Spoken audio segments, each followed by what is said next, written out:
Bueno, muy buenas tardes a todas las personas que Good están asistiendo. afternoon, all those people who are listening to this session.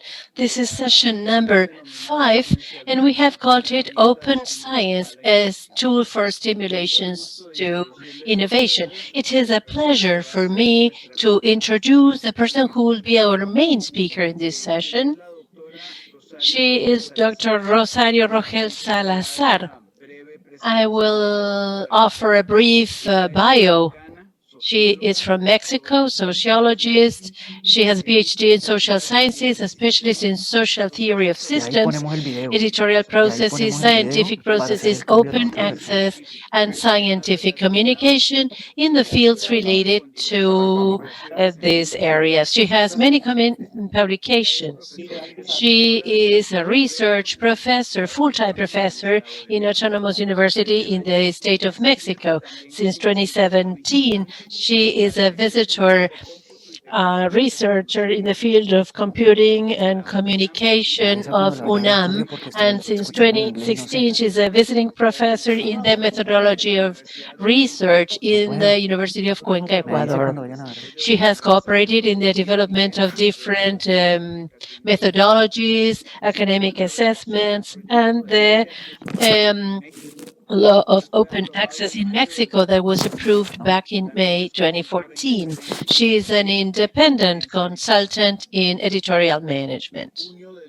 In June 2017, the project called Leading Women in Open Access, developed by the University of New York, has entered a profile in the list of leading women in the research of open science and open access.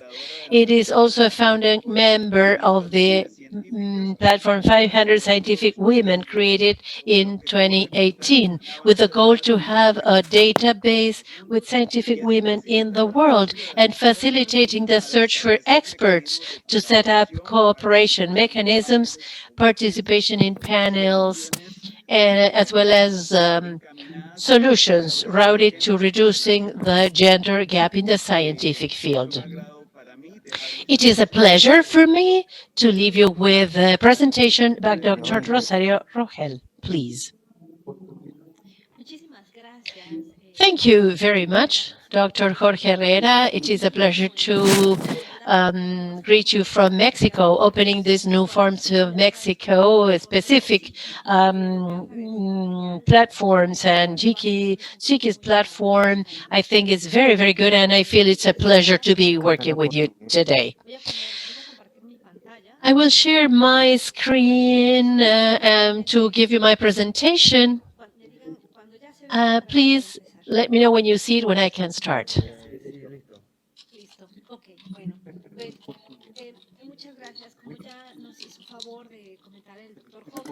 As Dr. Jorge said, this presentation is called Open Science, a tool of stimulation for innovation, especially thinking that in this international congress, we are discussing issues such as knowledge, but especially innovation. One of the tools related to innovation is exactly what we know today as open science.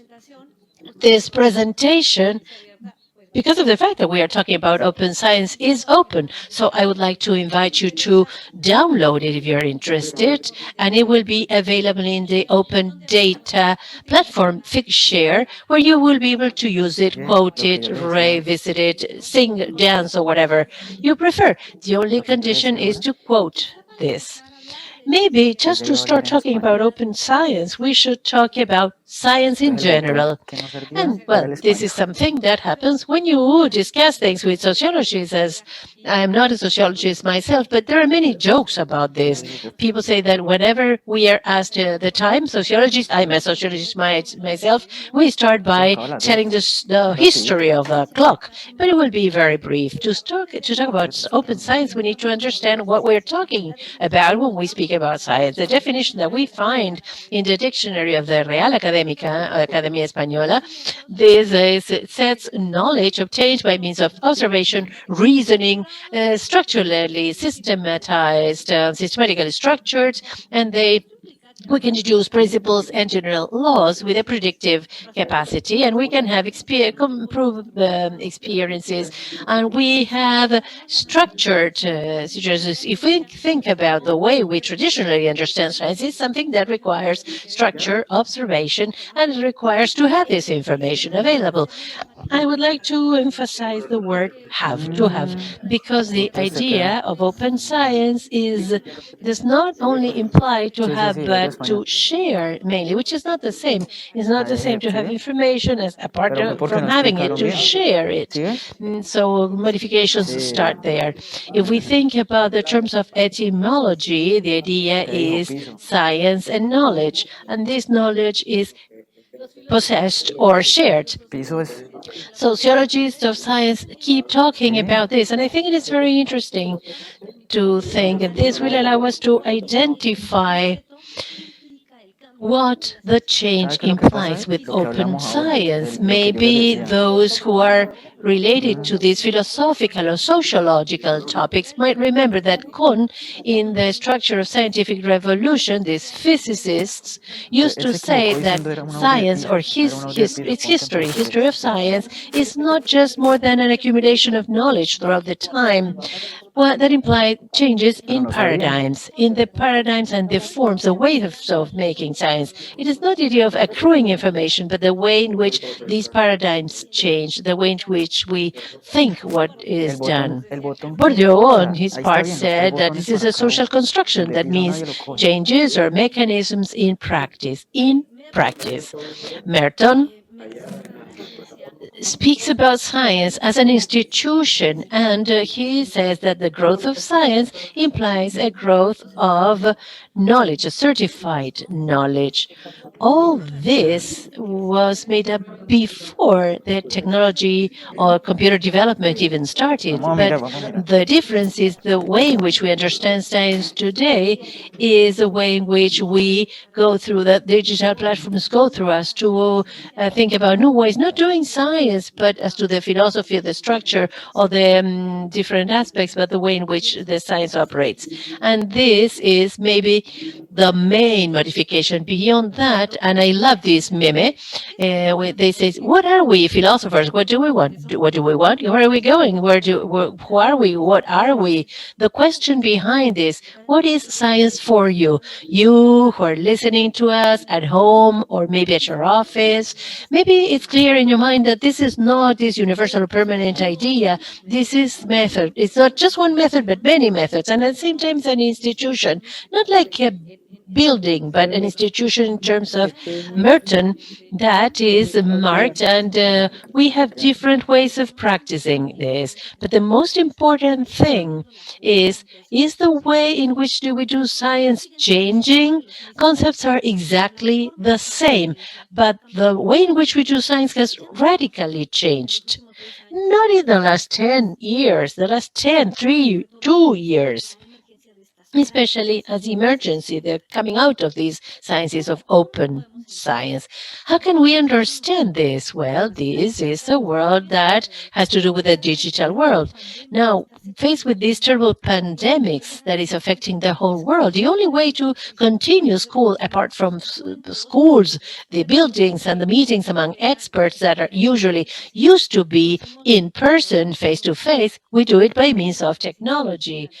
This is a word that is covered by technology in all the fields. We are building a new a digital ecosystem where the science also has changed, fully changed with the development of digital platforms. The celebration of this conference in an exclusively remote fashion is a proof of this. But at the same time, this implies more commitment with the production of information, and in the case of scientists, the production of knowledge, with the governance of these knowledge and the technological vigilance behind this knowledge. So we need to ask questions such as, do we agree with the technologies that are being developed to be connected, and how do we participate with them?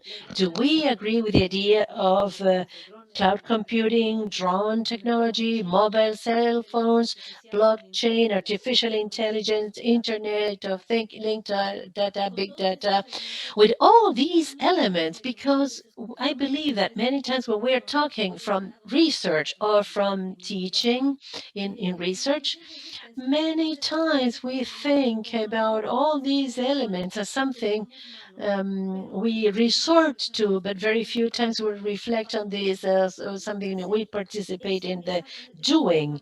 This is part of the idea of open science.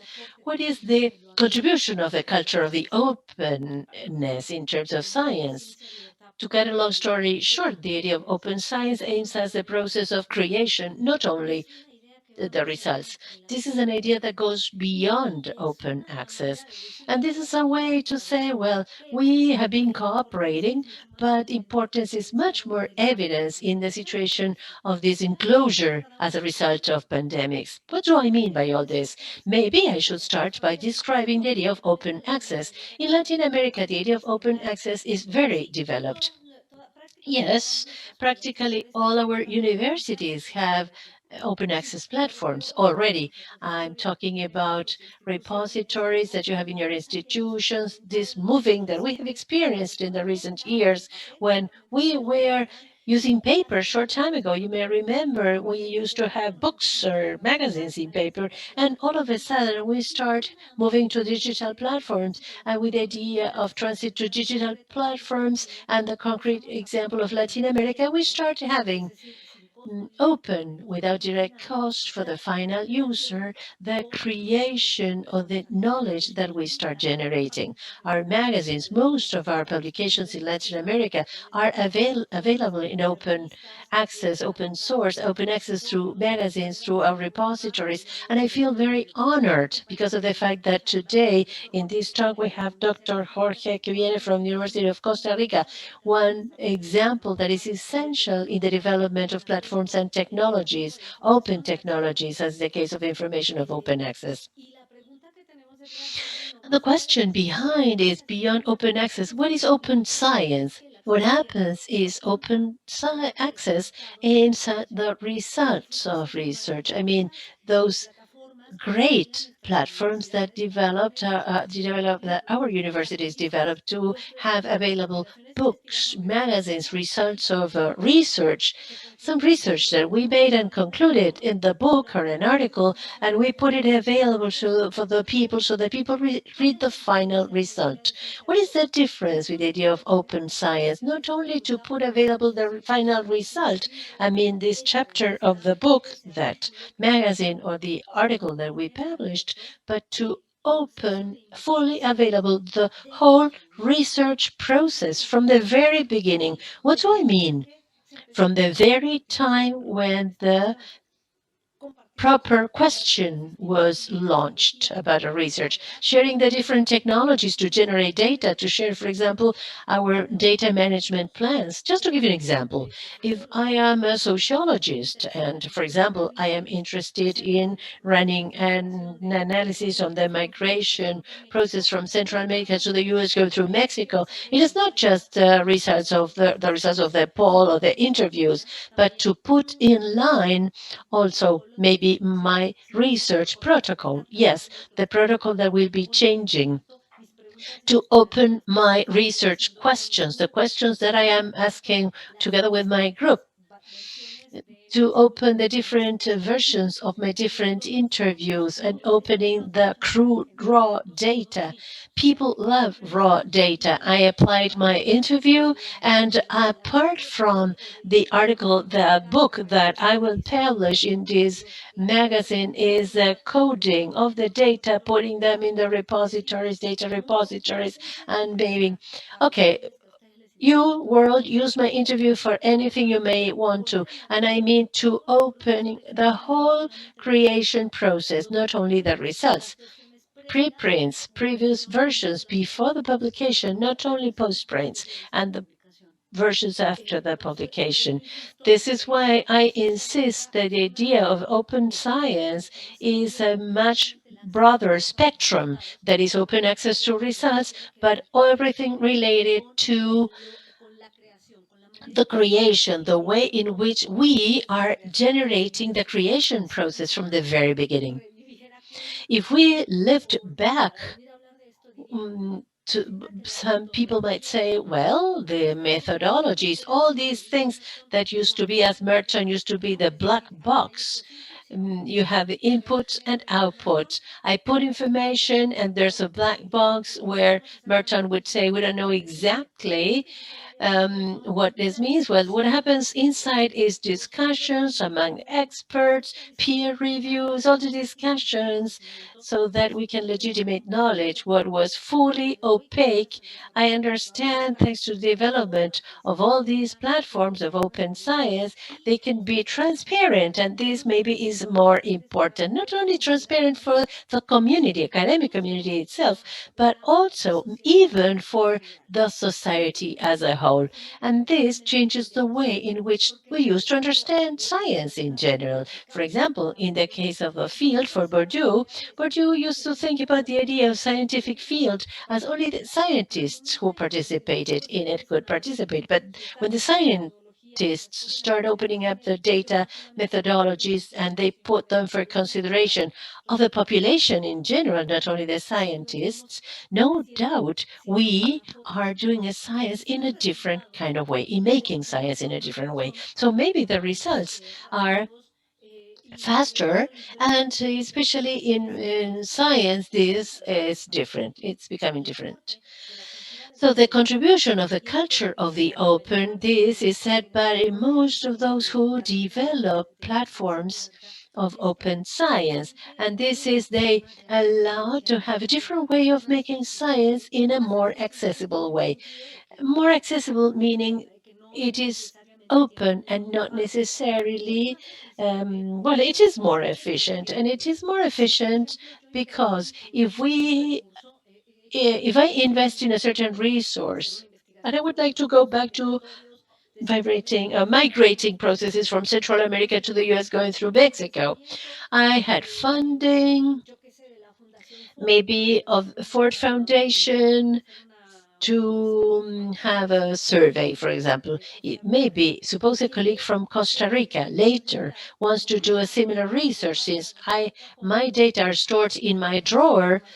Well,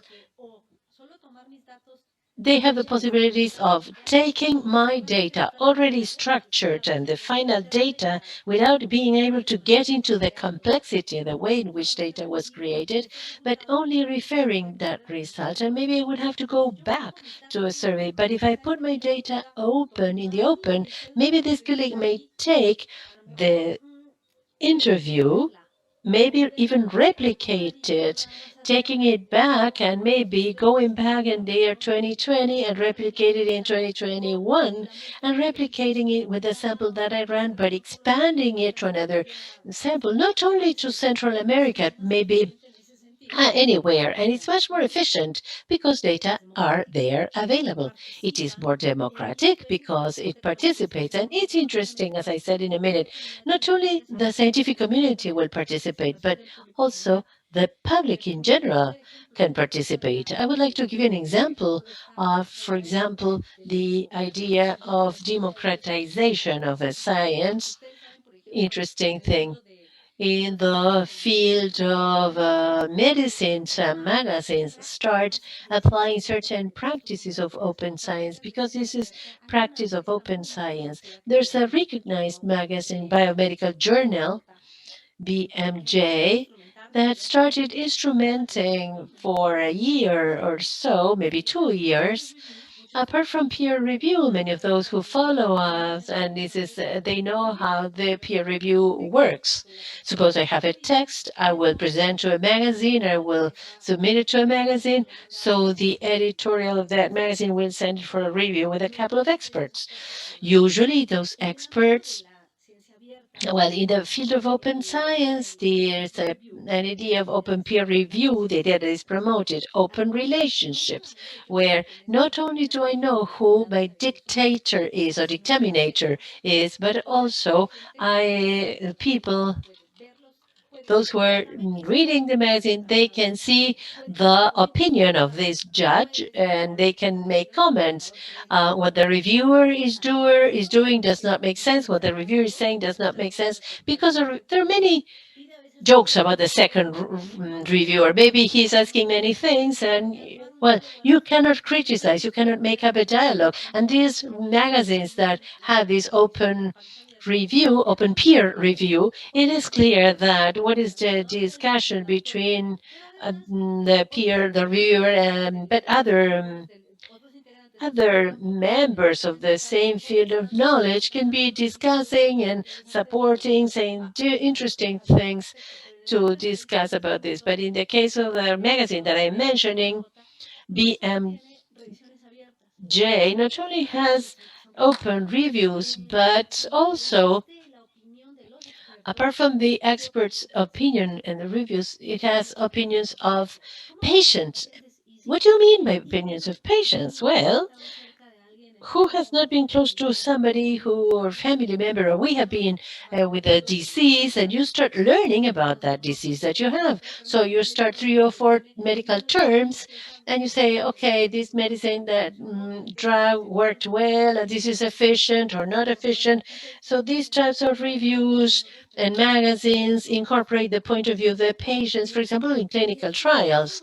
And this starts changing the way in which we have understood science traditionally, where science was this closed system where no opinion is requested from anybody for those who are not part of the system. Collaborative contributions, for example, if I leave my data open, maybe a colleague from Indochina might say, Rosario, I'm interested in your data, and I will take them to do this or that, and we don't need to know each other. It has to be transparent because as long as we have information, it will be put to the availability, for the availability of everybody, and the process a research process is much more transparent. This saves time, especially what we have to live today with. I wish it's fast development of a vaccine. I wish it's fast to fight against coronavirus. If it's much more transparent, talking about research processes that are being performed, we will probably come faster to the development of the vaccine. But if each community, a scientific community, has certain findings and they hide them so that they can develop it easier and faster and first, the development will be longer and it will take longer. And of course, a more inclusive kind of science. All this is promoted by the development of the expropriation of the technologies mediation for the development of science. Of course, all these elements are aiming at a new way of doing science. And as I was saying, of course, this goes beyond open science. And maybe, well, those who know about these perspectives have this clear in mind. Maybe in some occasions you have even experienced this. Maybe some of you think this is too modern, I would say. And some others might say, well, of course, I will not show my data. I will not. But maybe the question behind is what has taken beyond technological development, what has taken scientific communities to support or promote the development of a movement like this, of an open science? Well, there are several elements that have motivated this, and I would like to highlight three. First, on the one hand, the idea that scientific knowledge has to be shared, openly shared, as soon as it is useful in the process of discovery. I mean, not to expect to have a development or a publication. My presentation is there. Can you see my presentation? Yes, it is there. So let's not wait for an article to be published because it takes too much. It's even worse. Books take too much time to be edited. We're not talking about that. We are saying that exactly when maybe I have a research result, because I have my surveys, even before running an analysis or even before these things, put them in line data repositories in full print, because this will speed up scientific development. On the other hand, since we have the need to contribute to research data with hard data, with research protocols, open protocols that are available in different stages of research. And we many times realize when we teach classes or when we are teaching grade students or post-grade students to get involved in research. How many times these protocols that we get from the students and we starting making comments as professors, we understand that from the comments of the students we realize this. So if we open them, students would save the time to be going through these different comments to go to others, and there's a better enrichment all in all. The idea of having open data and the importance is very relevant. In this point, I think it is very important to say several things. For example, I have faced many times with colleagues saying, how am I going to put my data available there so that anybody can use them if they will not know how to use them? You might say, well, you can put those data with your data management plan, how to interpret them related to the methodology so that people know what type of data you're using. No, but these are my piece of data, my own data. I remember saying once to a colleague, but are they yours? As far as I understand, the funding for that research, well, you got it from, for example, the Council of Science, and this is public money. Why aren't data going to be public then?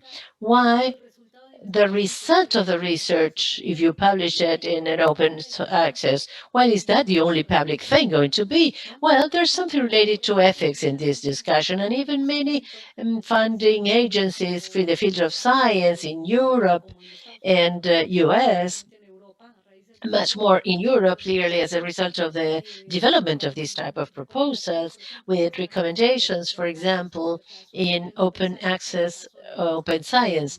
For the case of Europe, that's what they promote. There are many funding agencies that say, okay, I will fund you, but you have to put your data in an open science, your processes, your protocols, your ups and downs. There's another element here that has to do with the idea of the philosophy of science and sociology of science. Scientific development not only is given as a result of having found promising results, but said differently, through having proven our hypothesis. All those who have done some kind of science, maybe we had some research project, and we know that we all also go forward when our hypothesis is rejected or when we know that they will not be accepted. If this is transparent, well, we would say this will allow us to go forward in science faster. And third, the research results considered with public funding of public resources, they need to be accessible in digital formats, not only the results, but also the process with research, so that the research process is speeded up. So the motivations behind the idea of open science aim directly at a better efficiency of investment in the field of research and all the expenses. I think it's worth asking ourselves at this point, in considering this Congress about SIKI, about communication and innovation, it's worthwhile asking, these open science proposals, beyond the fact that we might find them innovating, you're not innovating, basic, not basic, we agree or we don't agree with them. Beyond all that, my question is, in thinking about our colleagues who have these ideas about innovation, can they be useful in innovation policies? We know that all universities are related to the idea of innovation and the ideas, but I remember when I was discussing with these ideas, it says, okay, what new lines would be opened up to the field of scientific and technological fields, innovation, if we think about open science? This is a point that deserves discussion. Of course, it implies a change in paradigm. a paradigm shift, not only on what we do on the media, but in the way in which we do science. This implies collaboration and opening in all the stages of the research and creation process, not only the diffusion, the promotion of the results. The institutions, this was used to be a headache to open up our repositories for the promotion in open access of our results. Imagine now the headache implied, apart from the repositories, to have data repositories and to have protocol repositories and blueprint repositories and open educational resources. So now I have a great number of repositories. How am I going to follow up on things? Well, for that, we have certain tools that will allow us to, if I have data, raw data there, I put them on data repository, and then I do a first screening of a document, and I put a reprint on a repository. My article was approved, reviewed by a magazine, and was published. How do I follow the track of all that history for those tools? For that, we have tools as Crosser, for example, offers us to do with this crossmark, and we follow the trail. I can follow up from the end to the beginning, from the beginning to the end. If I see an article, I say, what a great article. And maybe with a cross mark, I can follow up and see what the preprint was, what was the previous document, because you learn a lot by reading the drafts, and I can follow the trail and see what the publication was at the end of the day. Because why is this important? Well, maybe you know that there was a case that I thought was very interesting. Dr. Jorge, I think, is related to the chemistry field, probably knows this, but a Nobel Award, a chemical engineer got this, and doctor will forgive me. I think it was quasi crystals. I'm a sociologist, and I said no chemist. But there was quite doubt about this because the Nobel Award to this recognized scientific or scientist, well, there were many things were started being promoted. So also same thing with the woman who got the physics award. Same thing. They start going back in their production, and the history of the articles became famous. And the first articles that proposed some things that were proposed, they had been even rejected. They had been rejected, and nobody agreed. And they discussed the concept of quasi crystals, and they did not agree if this was this or that. Until to a certain extent, they consolidate this as a new paradigm, as Kuhn would say, until this became so sound that they got the Nobel Award. The question is, all those articles that were rejected, in the case of Nobel Awards, for example, articles today, well, they are Nobel Award today, and the articles which were rejected at that time, and they started getting closer to those topics. Don't we have the right to read those articles? Why should we read the ones that are approved and not the ones that are rejected if we follow the proposal of the scientific system by Newman? This is also science, but it's rejected science. And the question would be, that rejected science, shouldn't we give us the possibility, shouldn't we have the possibility to get contributions from that? Well, this implies many changes because, well, science is rejected, that part is stored to read it, and maybe sometime when further progress in science will allow us to go back to that, well, we can go forward faster, or we take back our other proposals, we support other positions, we don't know, other standings. Well, we don't know, but there's a very interesting magazine I would like to invite you to read that is called S100 Research. This operates with some of these protocols of open science, open peer review, and they promote the both approved and rejected articles. You can read the rejected articles and you can read why they were rejected, and they are promoted. And this would imply a change in the way in which we assess science, because those who are assessing science, I would like to know how many points you will give me for the rejected articles. they were rejected, but maybe in the future this science will be approved, and we don't know about that. So this is an interesting paradigm, as far as I know, or I believe.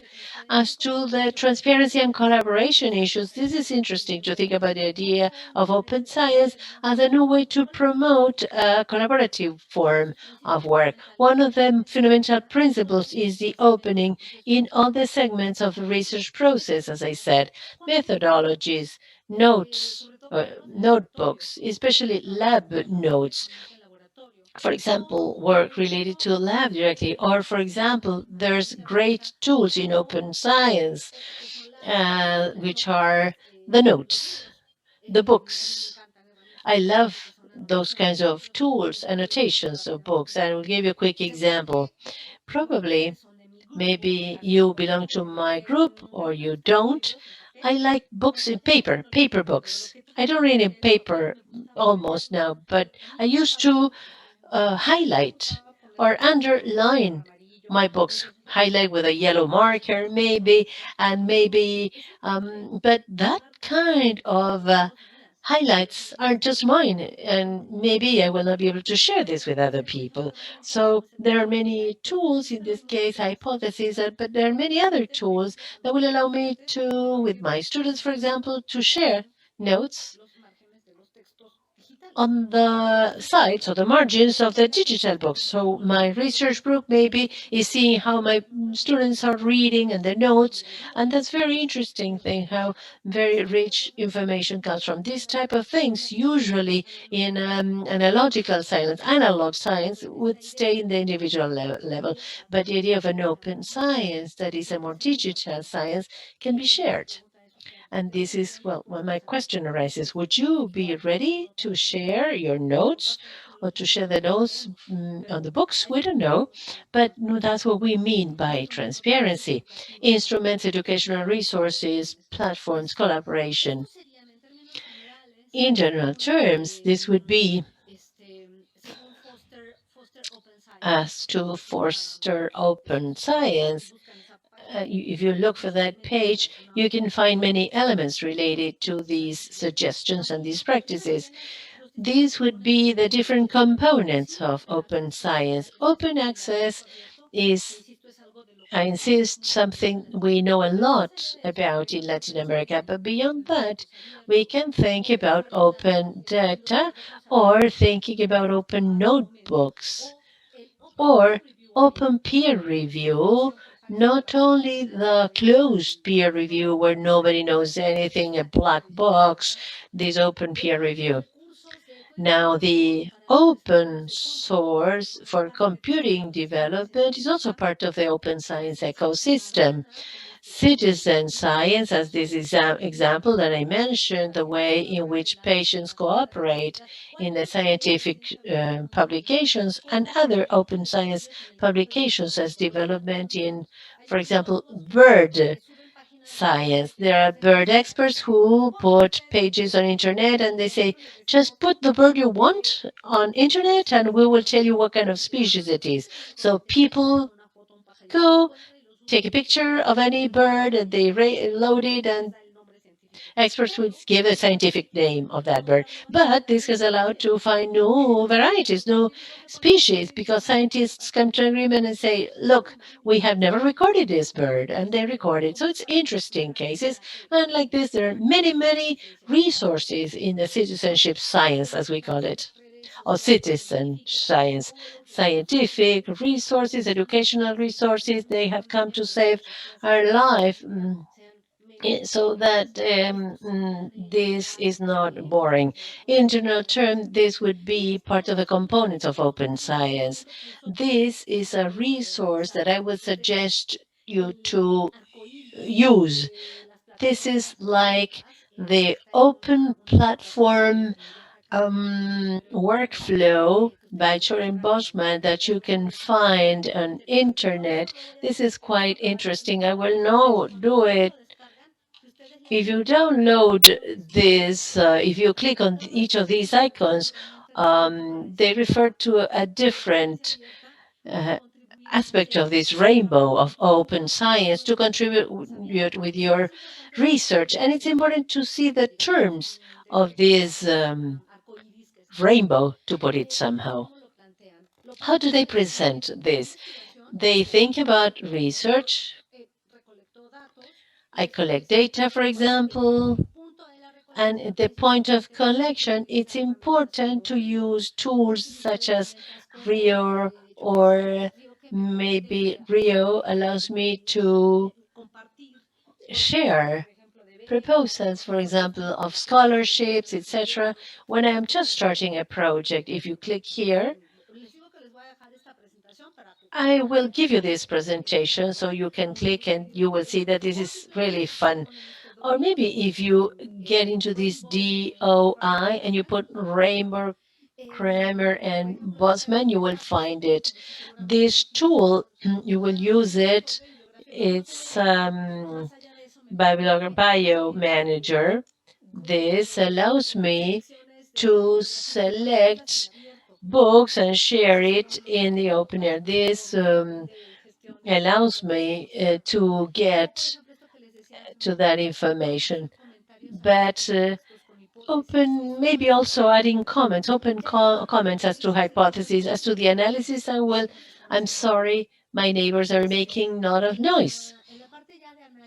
As to analysis is concerned, we have the case of proposals such as Open Science Foundation or sharing data in repositories just as Dryer, Zenode, Dataverse, or sharing code such as GitHub, or maybe sharing notebooks in Open Notebook Science, or sharing protocols in the case of Protocols IO. These are very interesting tools. If you get into Protocols IO, you will find research protocols that many students of a PhD in the world will say, I will upload my protocol and maybe my mentor will make comments and you will see how you make protocols. And this is very useful for students because they see how science is being covered live. I don't want to continue because it's endless, but each of those elements refer, for example, Overleaf or Authoria are platforms that refer to collaborative writing. They allow us to share all these elements, and these are open use tools. What would be the benefits of this way of doing science or making science, as I said? And just to start closing, well, the idea is to allow better efficiency. It allows for, if this colleague put it all open, obviously my name will come out. They will not be able to do this, but maybe not only that, invented data or manipulated data. Maybe they were not invented or manipulated, but there were errors easy to identify. This speeds up the research process, and thanks to the persistent links, as is the case of ORCID for research or DOI for digital objects, articles, formula, charts, etc. This prevents or avoids duplicating data. So this helps a lot. And maybe if we have to reflect on this, you would say, okay, what is the difference as to the traditional way of doing science? Well, the proposal has to do with the use of many of these platforms and the adoption of these practices.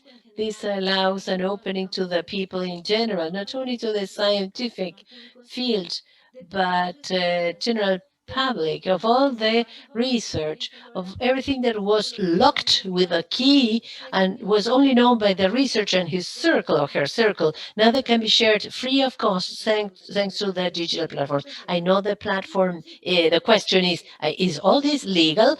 Of course, if this is done correctly, of course it is legal. It is legal because this openness is done under certain legal terms that will allow us to protect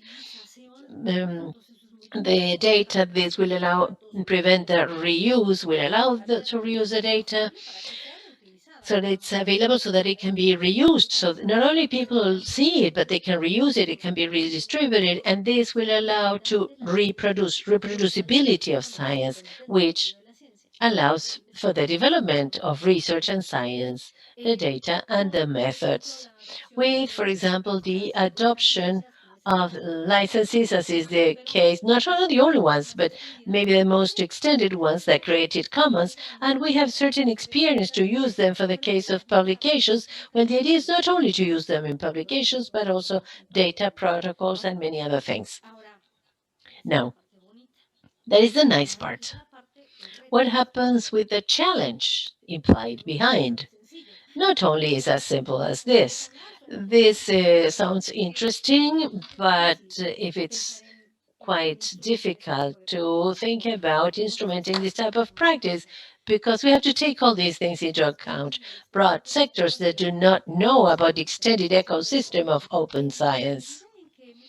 As long as many practices are more used in certain fields and in certain countries and in certain regions, make other regions, countries, or disciplines will expand the gap or the abide even longer. There are many countries, communities, academic communities that are working under fragmented, closed, non-shared systems. The question behind this is, in your academic communities or universities, is how do you work? Do you work in closed, fragmented systems, analog, not sharing? So the development of this type of practices will make the practices which are closed science, to expand more and more. So the gaps open up even more, and this generates more inequality and inequity. So there's more risk in implying these digital gaps. If the principles of open science are not promoted, and if we start working urgently from the institutions themselves, these tools will expand the gap, will enlarge the gap. And this is happening already now. When we, for example, I think about Mexico. We are training students in the field of finance. They work in a closed way, and maybe a student goes to work maybe in an institution in Germany where everything is open and collaborative. Of course, I am training them in gaps. What would be the challenges in this regard? Well, there would be challenges such as, for example, before talking about open, we need to talk about the closed. And I have realized in this field, in the remote work mediated by technologies, as we have been doing with students in research also, the use of the digital library. I feel anguished at seeing how professors and students use the digital libraries very little, and they pay a lot. Nobody uses them. Repositories are not used almost. Open resources, and those students and our teachers still just the surface of internet. This is a big challenge. The culture of individualism, of paper, while the world evolves to digital collaboration. Some colleagues are worried because their books will not be printed in paper because it's my book. And maybe very few colleagues know the concept, maybe the concept of open book. And this idea of open book, I don't know, I have seen several, they're really fun. These are books that are put in a GitHub platform, usually GitHub, and with the open book there, you put it there, and colleagues from another part of the world, they can correct, they make comments, they correct typos, and the book is open to the collaboration of the whole world. It has never closed. It's permanently under construction. And I want to see how this is going to be assessed, the way the reviews of the academic production. I'm anxious to see that. But this individualism in paper is not so much developed now.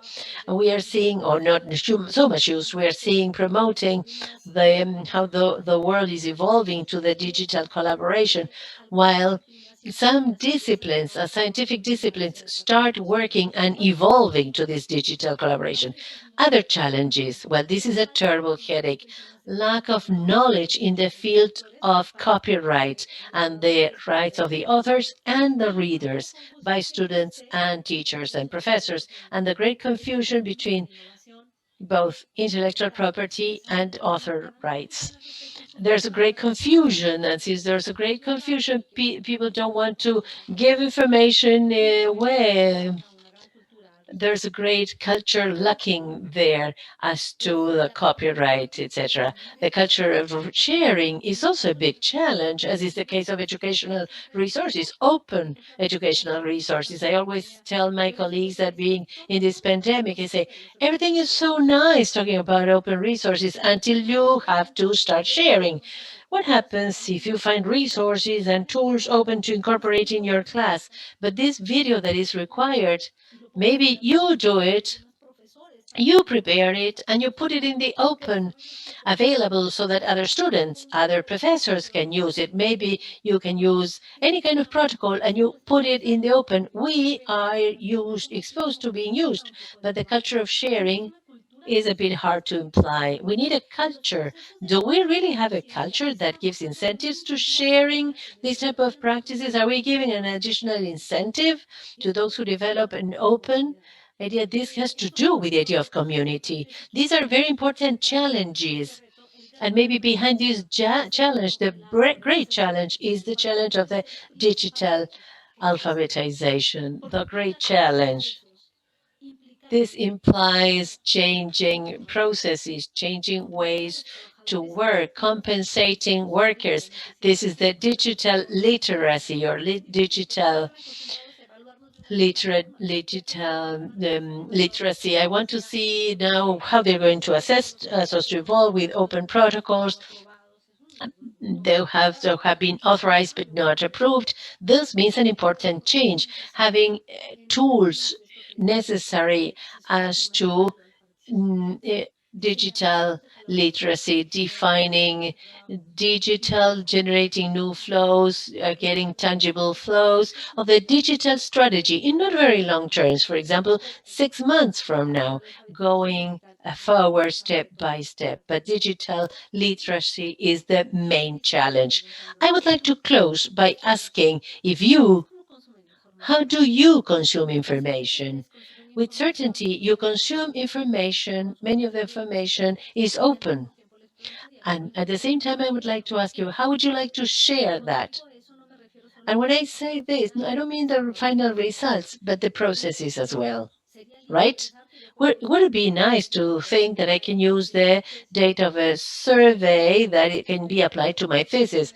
Am I ready to put my research so that others can use? Well, what kind of changes are implied in this education and research? Maybe the hypothesis is the students could be trained in not close traditional environments while they have to face this exchange of open and collaborative communities. We will be responsible for that. Are we ready for that? Are we ready for an environment where science and humanities will be open or will not? And lastly, and more important maybe, are we going to have the capacity to having going from the having to the sharing, and what are the effects this may have in the field of innovation? This would be the thoughts I would like to give you, to leave you on the table. I don't know if there's any comment or any doubt or any question, somebody who wants to say something about this. I'm totally available for all of you. I'm a professor of the University of the Estado de Mexico, but I try to be very active on Twitter. If you want to follow me on Twitter, ask me questions or comments, I will love to collaborate. My presentation, as soon as we close this, I will upload it. It will be in fixture so that you can download it. This will be part of my collaboration myself. Thank you very much, Doctor, for your presentation. I will abuse of my role of moderator to ask two questions to start the discussion. First, I believe you're going to the point when you say that one of the main challenges is to generate a cultural change, because most people who work in the field of research have some are reluctant to share the data that they generate. So they are afraid of sharing the data because they believe that the information will be stolen, especially if this is the information that is potentially generating an innovating product. How would you recommend the organizations on a strategy to change this culture, this protection culture, because the main thing that people say is data are my own data, despite the fact that many times this data is generated in public institutions with a fund paid by the citizens of that country, and they would have the right to have access to that information. How can you promote the cultural change? Well, Doctor, I believe that the way in which this has been incentivized has had to do with a lot of with the funding agencies themselves. In the case of funding agencies, especially in Europe, as a consequence of something called Horizon 2020, that was expecting for the developing in science now this year. The most important agencies, funding agencies in research, started putting as part of their conditions or requirements for the funding is, okay, I give you the funding so that you build the great particle collider, but one of the commitments that you will have in order to receive this money is that research raw data will be placed in repositories that will be open, that you need to have these characteristics called, well, those who, they're fair, findable, interoperable, reusable, and accessible. So many researchers don't want this, but maybe when they read the little letters, they say, okay, requirement 8 says that the data have to be open. If the university, for example, is going to find research, well, that's the clause that should be included. And to clarify the elements of the fatherhood or motherhood of those words, okay, I will put it with a license or an open license. Whoever uses it will have to quote it, no problem. They will not steal it from you. They cannot steal knowledge from you. And the attribution will be related to the metadata of the document, wherever that document goes. This is what some have done, and maybe you can start with that. Another aspect that strikes my attention is this circle that exists between innovation and open science. We know that to a certain extent, open science stimulates innovation, but we also need, or we are in this race to generate in our research projects certain products or services that can be scalable and that can solve problems that are faced at national or regional level. And in this race to generate innovation, no secret for anybody, the idea of intellectual property is something that has to do with a relationship that is quite peculiar with open science, because the first thing that is said in the offices of the patents of the universities and the research institutes is, be careful with what you will include in your papers, be careful with what you promote, otherwise you will not be able to protect. So how, through an innovation strategy at a university or a research institute or one same industry, how can we compatibilize this desire to generate patents and innovation that can be patented with this good practice to generate open science? Because it would seem to be that in some cases there are academics who think that it is not possible to have a coexistence of innovation with open science on these topics of intellectual property. What would you say to these statements that people ask from the researchers' side? My microphone was off, sorry. I believe, and I will quickly answer, they are not fighting against each other. They are not against each other because, on the one hand, an ethical discussion, if we are interested in finding solutions faster, for example, this vaccine against coronavirus, I don't know you, but now I feel like going out to the street so that this is much faster now. No, so I want to go out. So if there's more collaboration, disregarding the fact that there's a patent and one or the other was industry will launch it, we as citizens want it to be fast. We'll all ourselves, we will come faster. But if we work in collaboration, we will do it better. And maybe this is what we should start thinking. I'm thinking about the case of work, for example, of work existing as Linux platforms. Linux is a platform that is developed in open code. And this is being traded anyway. I'm putting just that example on the table. Linux exists, it is there, and it was developed, and it's related to this kind of license called GNY. You can do the code and all that, but this is being marketed anyway.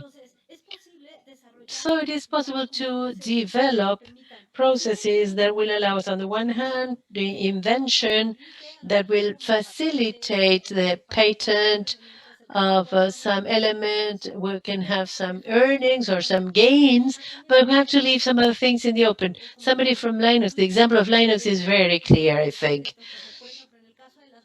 For example, in the case of vaccines, of course, big pharmaceutical companies are trying to see who gets the first patent of the vaccine. But it's also true that whoever has the vaccine will, this will be generated in an scalable way, but the plant will have more if the vaccine, if the development of that vaccine is open, because we all know this, all the drugs are free at some point in time. They want to rescue the profit. And then, well, I don't know, maybe I'm too kind of a special way of thinking, a gypsy way, but I think there are different possibilities of releasing it. If we left some open situations who this could promote civilization. One comment as to Costa Rica, we have five public universities that are comprised in CONARE, National Council of Deans of Principals, similar to ANUIS in Mexico, and principals of the five public universities. We are promoting a declaration of total support to open science and public universities in Costa Rica. Oh, that's great.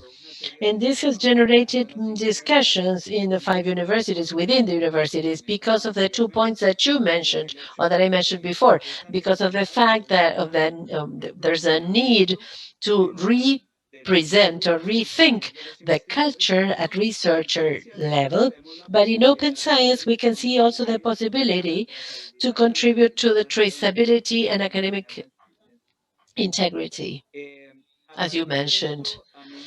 Based on that, I would like to ask you, from your knowledge in this topic, what has been the position of the universities in Latin America as to trying to contribute in an open science model. And the other thing is, as a model of open science, how do you see the future of many editorial companies that live on certain books or magazines, how they have a paper access or paper hit? What do you think about this? I would start with the first part. I think that the idea of open science, quite sadly, well, there's more said than done, I would say. There are many people who speak about open science, they speak about procedures, etc. But at the explanation level on how this works, this is easy, it's comfortable. What is really difficult is to put it in practice. I mean, to have real everyday practice about that. And there's less development in that field. For example, I listen to many people confusing open science and open, well, I think if I have my text, it's open science, but I insist this implies many different things and changes. There are many people who speak about open science, but their classes, even in a pandemic situation, they keep taking closed classes in the platforms. Universities spoke about open science, but they are, give your names. They are hiring Teams or Camilo, and they are not using open platforms. How many professors are doing tutorials today to teach their students so that others learn how to do things? That's what I mean by opening, everyday opening. There's very little about that. So I believe that maybe in the case of open science, we should start, for the case of Latin America at least, to go from word to action, from speech to action. When I talk about action, I talk about micropolitics, about the professor in the room, these type of things like this, because we start little by little, in little steps. Usually we open up things because this implies a big effort, more quality. If I know that my class is being recorded and everybody can see it, well, I have to put more willingness, more power. I cannot repeat always the same thing or just speak about an anecdote about everyday thing with my students because I know they will be listening to me, and this implies more risk. If I'm going to open up, if I tell my students to put their workshops or their protocols of the PhD open so that everybody has to comment. Then I have to comment them. How many times do I see that professors did not even read the thesis of their students? That's what I mean in the field of micropolitics. This is a change that operates in the field more than in the general environment. So making these big decisions, this not cascade or permeate downwards. The example, not in the case of open science, but open access. Although open access is just a part of open science, is like a matrushka. Open science is big and open access is a small part. There are universities in the case of Mexico that have mandates of open access. My university is one of them. So no, photography is everything. 8 columns university, the second university with a mandate of open access. There's a mandate of open access, but this is not reflected in the repository, for example. Although there's mandate, there's no way that you force you mandate that the physicists who published an article in the International Journal of Office Research will deposit it in the repository. There's a mandate to have operating laws. And this is the big challenge that we have. Those who make decisions are professors. Second point, quite quickly, this has to do with editorials. I believe that the earnings are more and more. In the case, for example, of open access,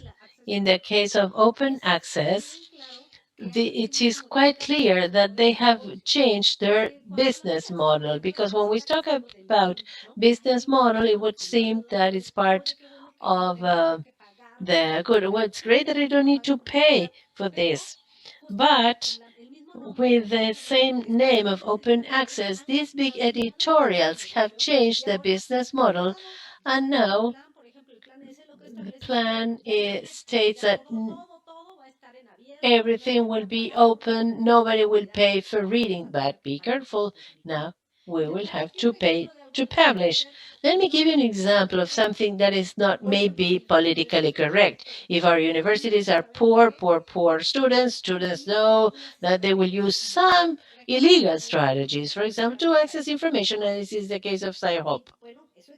Well, this exists, and nobody will be able to deny it. And editorials are very angry at that. But SciHope, although this illegal platform of access to all this information, they solve the problem to read, but they will not solve the problem to write. If you are very poor and you don't have money to buy the subscription, these very, very expensive magazines or publications, you resort to these alternative strategies and you get information. But now that the business model is going to change and nobody will pay to read, but will pay who is going to save us.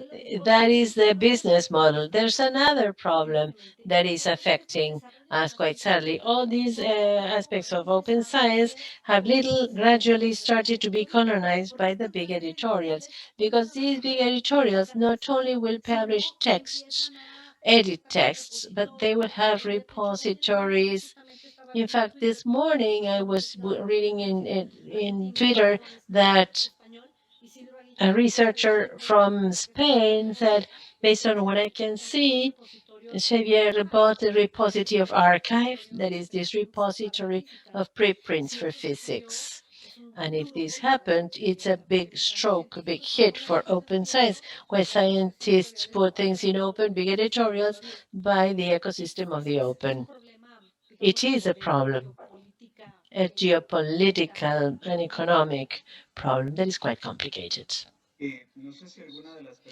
I don't know if anybody, any of the participants would like to ask a question.